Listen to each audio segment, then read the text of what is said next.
कौशल जी, गुरुदेव आपको कोटि कोटि प्रणाम।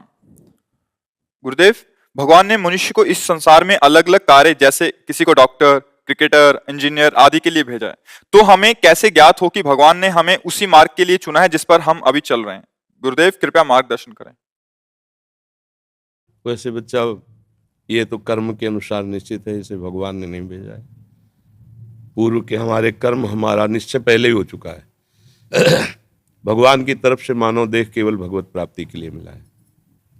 कर्म के अनुसार बहुत पढ़ा लिखा आदमी भी गरीब और बिना किसी व्यापार आदि के भी बहुत निम्न स्थिति में देखा गया, और बहुत ग्रेजुएट पढ़े लिखे, उसने कर्म तो बहुत बढ़िया किया, पढ़ाई एक तरह, लेकिन पूर्व का उसका कर्म बिगड़ा हुआ है, तो उसको कोई उन्नति का चांस नहीं दे रहा है। और ऐसे भी देखे गए कि कोई ग्रेजुएट नहीं है, ना रूप के हैं, ना रंग के हैं, ना ढंग के हैं, और वीआईपी व्यवस्थाएं हैं, सैकड़ों नौकर चाकर सब, मतलब उसको बेच आवे बाजार में। ऐसे लोग हैं, उनको खाने को नहीं है। वो इतना मंद बुद्धि का होते हुए भी ऐसे ऐश्वर्य का भोग रहा है। इसमें कर्म प्रधानता होती है। मनुष्य को भगवान ने भेजा है केवल केवल भजन करके भगवान की प्राप्ति कर ले। ये कर्म साइड है, मुख्य है उद्देश्य भगवत तत्व का ज्ञान हो जाना, भगवत प्राप्ति हो जाना। बस इस बात को संसारिक जन नहीं जानते।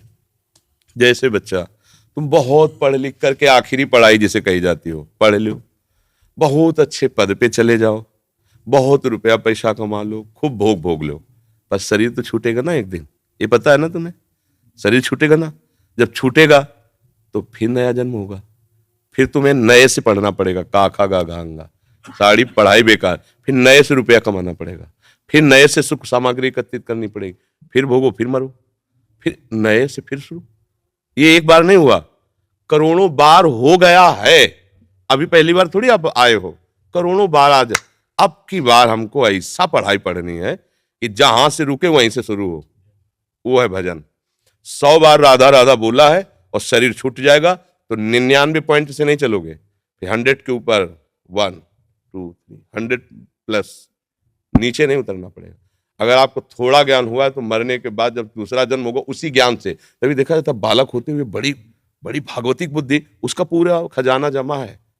बच्चा, जीवन कला वे कि राधा राधा बोलो, और मन में रखो कि प्रभु मुझे ऐसा ज्ञान दो जिससे मैं आपको प्राप्त कर सकूं, और आपके इस सृष्टि में जो कर्म के अनुसार मुझे सेवा मिले उसे आपकी सेवा मान करके करूं। बस भगवान किसी को सुख या दुख कभी नहीं देते। आप सोचो, यहीं से हम तुम्हें उदाहरण देते हैं। हमारे देश के प्रधानमंत्री का उद्देश्य क्या है? मेरा पूरा भारत सुखी रहे।